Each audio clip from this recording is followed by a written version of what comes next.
Hi guys, it's Blackie. Okay, today we're going to be doing a little bit of cooking, but it's not going to be canteen cup. We're going to do something with a skillet. Now, like I said Friday, I got my new deep cast carbon steel. I wouldn't say cast iron, but it's not. It's carbon steel skillet, and I want to cook with it, and this is the first time. But I'm going to do it a little different, because if you watch my video, you noticed I figured out while I was watching it, I could turn the handle around.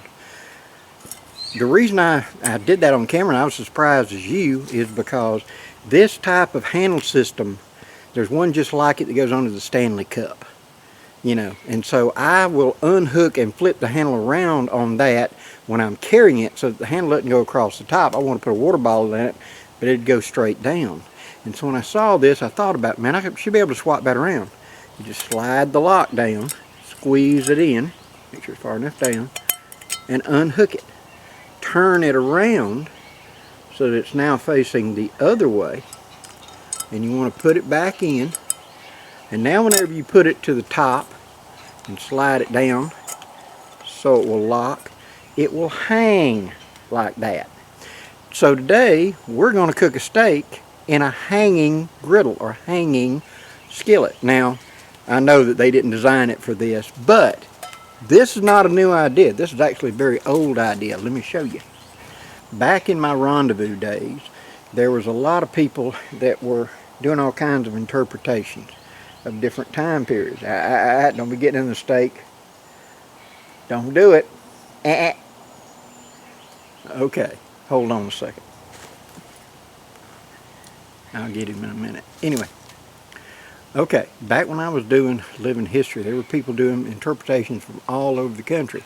They were doing colonial whatever, but there was also people doing Southwest. And there was an old running buddy of mine that I camped with quite a bit back in them days. It went by the handle of Gringo. And he cooked in the Southwest Taos, Mexico style. Now, this is from the book of buck skinning, number 4. But yeah, buck skinning 4.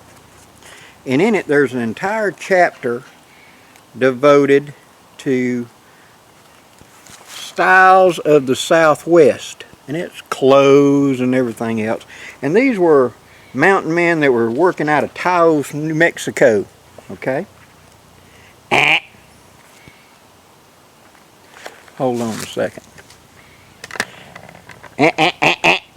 That is, I guess, the ghost of Amarillo. Get out of here. Remember my old cat Amarillo that I had? Well, this one just wandered up. It looks just like him, acts just like him. He walked in, act like he just owned the place. And it's a boy, and you're going to see him in videos, I guess. So I guess I got ghost cats now walking around. I had Baby Fat show up. That was a cat that we had buried years ago, and I buried Amarillo like 2 years ago, maybe even 3 now, of old age. And then this cat's a spitting image, walks up, quit bumping the camera. He knows I'm going to be cooking steak. Alright, back to the discussion. In the book of buck skinning, when you're looking at this Southwest stuff, you go in here, and here's the first picture, you see it. Hanging right there on the fire is a hanging griddle. See it? Now I got a drawing picture on the next page that's even better. There it is on the top right there. Now I've seen these that had walls come up on them and were kind of like this skillet. And they were used like a hanging skillet or a hanging griddle to be used off of a tripod, instead of having to have something on the ground. Because you got to remember, a lot of them people in the Southwest, they were dealing with kind of poor wood out there in the desert. You had mesquite and brush, really, is what you had. Come here. Come here. Come on. Say hello to Amarillo the second. Okay. You've had your debut. Now go do something. And so this hanging griddle was used like we'd think of a skillet. They cooked meats on it. They did everything we'd cook on a skillet. But since they had such poor wood, you had to constantly keep adding wood. Well, rather than having to pick it up, you didn't have a bed of coals. You had small burning wood that made very poor coals. See, they were constantly feeding little sticks. So hanging it up here where you could just add a little and adjust the height for the heat and etc. was the way they did it, rather than like here in the eastern woodland, we just make a hardwood fire, get a bed of coals and cook with it like on a stove. Out there they wanted something that could float a little bit for altitude. And so whenever I saw that thing would hang like that, that's the first thing I thought of, was one of them old hanging griddles. So we're going to cook a steak right quick. Let me get a fire going. And since this is just for me to cook supper tonight, I'm going to bonk you if you keep sniffing that steak. If you don't mind, I'm not going to do a hardwood fire. I'm going to use charcoal right quick, because this is just a down and dirty. We're cooking supper. And so I'm going to make a tripod right quick, and then we're going to get a fire going with charcoal, and we're going to hang this over and we're going to cook a steak. Now for the tripod, we're just going to do a down and dirty tripod. I'm going to take a length of cord. I'm going to tie a knot in the end, pull it tight, space me out a little bit, put a double knot right there as a big stock knot, pull it up so it's a bigger knot. Now what we're going to do, go to the far end, and we're going to put a knot in the end. Now we're going to take 3 sticks that are about the right length. And I happen to have these 1x1s handy. You're going to put them up there. You're going to take the stop area of this Bushcraft zip tie. You're going to go around your finger, go back through the hole. Okay? Now putting that between your fingers, you're going to take all 3 of those sticks and just grip them up here at the top, like that. And then you're going to take that cord and you're going to go around 3 times, down about 3 or 4 inches from the top. 1, 2, 3, and I'm going to come around and I'm going to go back through that loop. Just like that. Then I'm going to pull the whole thing down tight. That is a Bushcraft zip tie. Now, when I spread it out, it becomes a tripod and will freestand. You'll get a little bit of the fat off of it, but you ain't getting that steak. So just hang it up. Now, as you can see, there's a tripod. But Blackie, you didn't do the proper tripod lash. If I was making a hanging bed and this was going to support my weight, it'd be much bigger stock, and yes, I would be using a actual tripod lash. But this is not going to hold more than 5 pounds. Trust me, this will hold it. Now, let's get the fire going. Okay, as you can see, it will sit there pretty well. What I've got is about 10 to 15 charcoal briquettes sitting right there, and I'm going to use them as my heat source. Right now I'm letting it heat up. Now, down here on the deck, let me adjust just a little bit so you can see that a little bit better. There we go. Letting that pan warm up. I'm going to take my steak.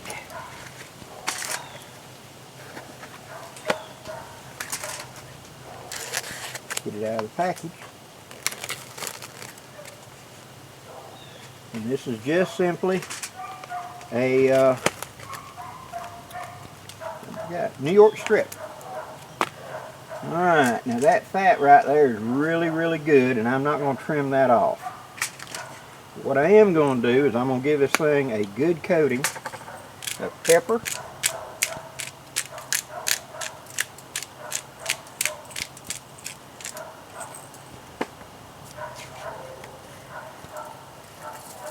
garlic powder,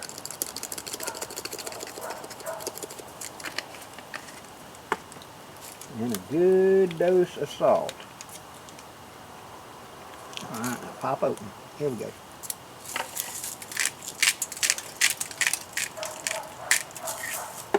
Turn it over. Do the same thing again.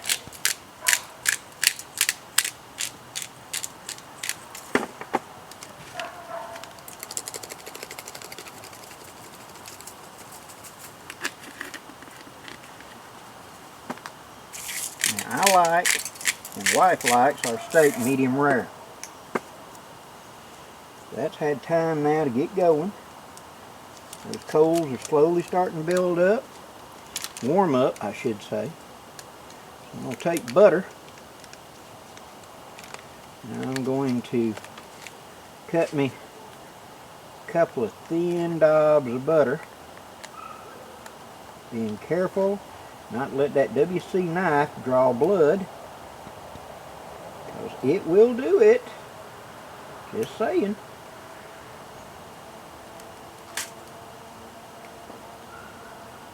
There we go. Okay. The pan's good and warm now. I'm going to put the butter in there. Just like that. And lift it up like this. I'm going to let that butter coat that pan real good. And I'm going to take my steak. I'm going to lay my steak in there in that butter. I'm going to put it back over the fire. Now since it wants to angle to one side, I'm going to scoop that steak to the other side, and that'll make it hang flat. Now, I'll get you a better view of it. Now we just let that steak turn nice and slow in that heat. Still got a little bit of flame going around in there. I'm going to cook it nice and slow. I'm not in any big hurry. Those coals will generate enough heat to do this. Now, some people are of the mind of put a steak into a really hot skillet and sear it. That does work very well because it seals it up and doesn't lose moisture. But slow cooking it also lets it break down a little bit more. And so I found if you're not in that big a hurry, and you got a little low flame like this, a little low heat, where it's going to take you 30 minutes to cook it or something like that, it'll actually be more tender because the meat has time for that moisture inside to expand a little bit and give you a better result, a more tender steak. Nice and slow. And if it ain't quite low enough, all we got to do is spread the legs out a little bit more.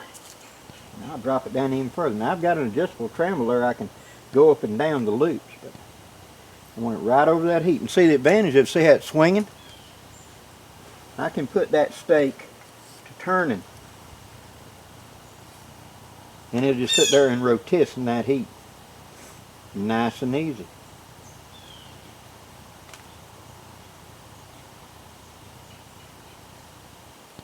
Now I've got me a pair of tongs to flip it when it comes flipping time.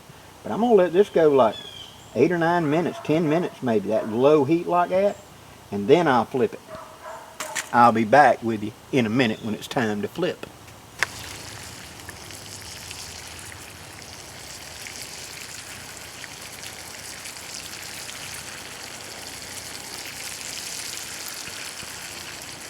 About to come to a stop, give her another turn.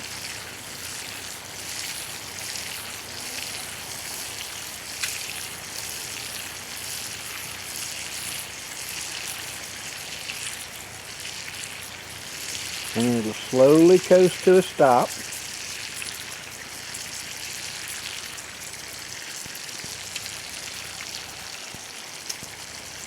And then it'll reverse.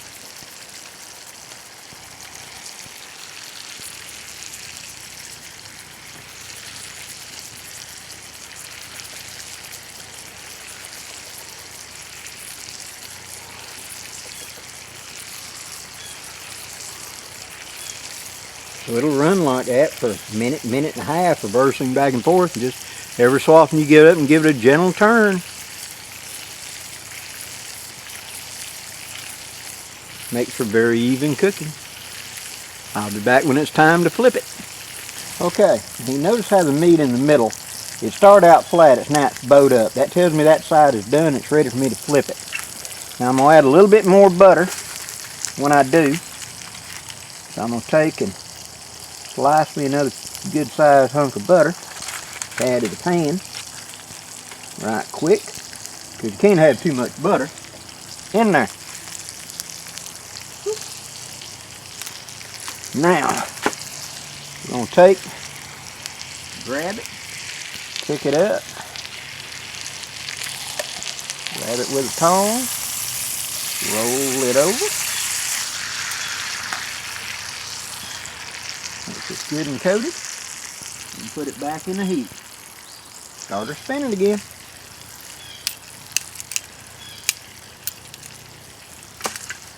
And that's how we're cooking this steak. And notice how it'll come, that's very little. That's only about a dozen charcoal briquettes. That was it. I had mentioned way back when I take 10 of them at a time and put them into a paper sack, like the old lunch bags, and I wrap them up with masking tape. And I put them into an ammo can so it seals it up. Now that's Kingsford, Matchlight charcoal. So it's ready to go. If you don't do that, it's going to evaporate. And so I take it and I put it into the can so it seals it up. Now, when I want just a quick, something super simple, or for my wife, I take out 2 bags of it, just set them side and side and set the bag on fire. And poof, I've got enough charcoal right there to cook a small meal. Like this, without a big muss or fuss. If my wife wants coffee or whatever, she can do it. Now, I'm going to stop it, and I'm going to adjust that, rock it a little bit to make sure I'm getting butter all under it. Spiral it up again, and let go. The wide sides of that pan keeps the liquid from coming out of it. But it's sort of self-basting that way, because the liquid will go to the outside edge as it cooks, and then when it comes to a stop, the liquid runs back in and rebastes the center and then goes back out without me having to do a whole lot. And it will coast to a stop. The liquid, the butter or the juices will flow back in, and then it'll start going the other way. These guys in the Southwest knew what they were doing. I mean, it's a quick and efficient way to cook, and by putting it on a tripod where you can just spin it like this. Now, of course, that isn't what they designed this to be. It's designed to be just a deep wall cast iron skillet. But the fact that handle can be reversed and done like this, that can be a real advantage, guys. Now, notice in the center of that steak, you're getting some pink. That's where the internal temperature has reached the point now that the juices are actually cooking and coming out from the inside. So that's telling me it's probably about medium rare right now, which is about where I want to take it off. Let it spiral down to a stop.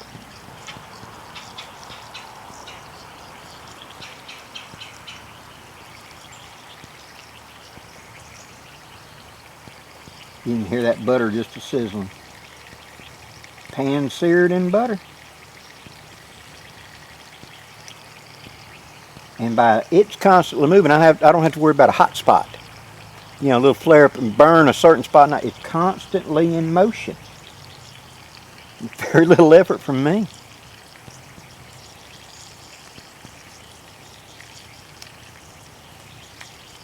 This whole exercise has taken 15 minutes tops. Preparation, everything. Now, I'm not going to cut that steak. Remember, me and my wife like our steaks rare to medium rare. So I'm going to take it out and I'm going to let it sit there and rest before we cook it. But we're going to see how easy that pan is to clean after it. So, let's let it go for about another 2 minutes.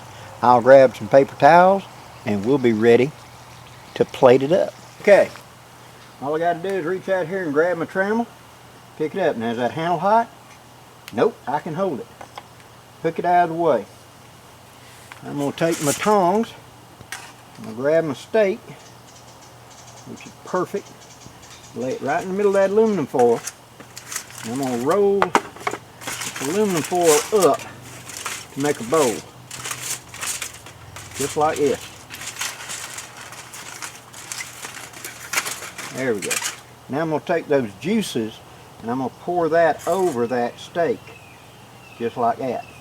Let it drip a minute.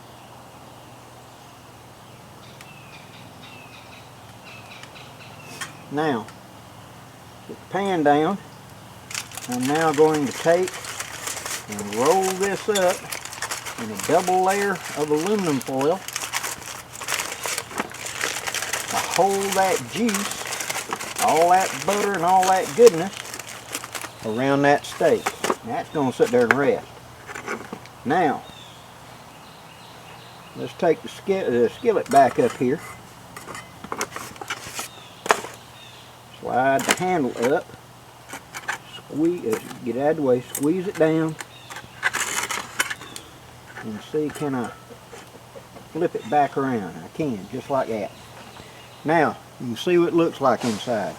I got a good handful here of paper towels.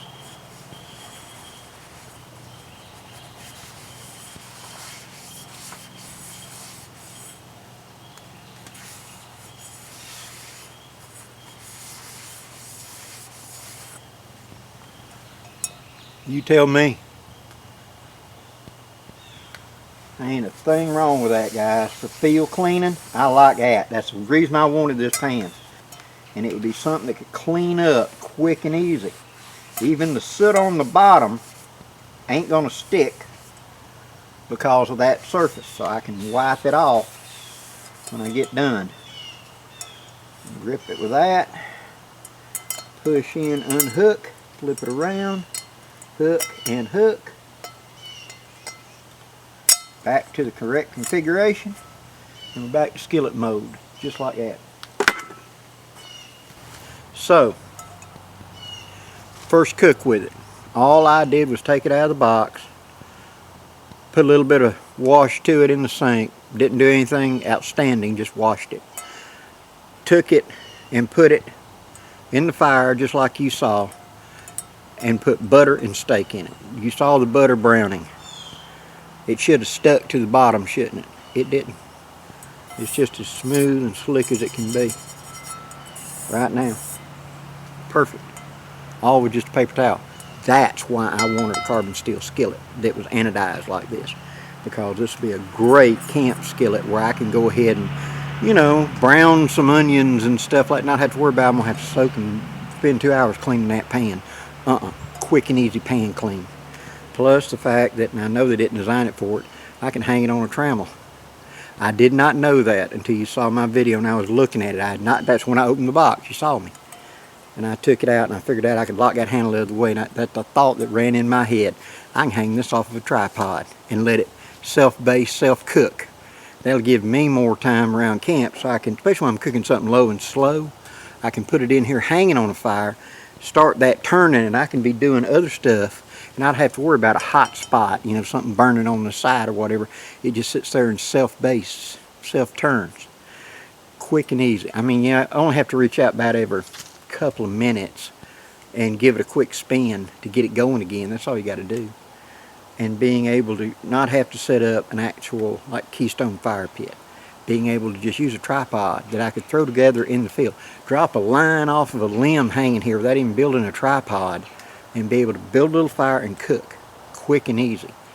That gives this an advantage. This is why it's going into my kit. Guys, I hope you enjoyed this. I've really enjoyed doing it. I've been looking forward to this for a while. And if there's anything you'd like to see me cook in it, let me know, because I'm going to be cooking a lot of stuff. This thing's going in the kitchen now, and it's going to be the main cooking pot for the next week or so in the kitchen. So we've got, oh my God, I got spaghetti, meat sauces, I've got pork chops, chicken, fried chicken, several things coming where I'm going to be doing it. And the skillet, we'll start the skillet cooking series with this video. How about that? We're still got a couple things coming with the canteen cup. I'm not done yet, and I hadn't even touched the bush pot yet. But we'll go ahead and start doing skillets at the same time. That way I can mix and match a little bit and try to alternate a little bit. Hope you've enjoyed the video, guys. If you have, hit that like, share, and subscribe. I'd really appreciate it. Till next time, guys, I'm Blackie wishing you safe journeys. Have a great day, guys.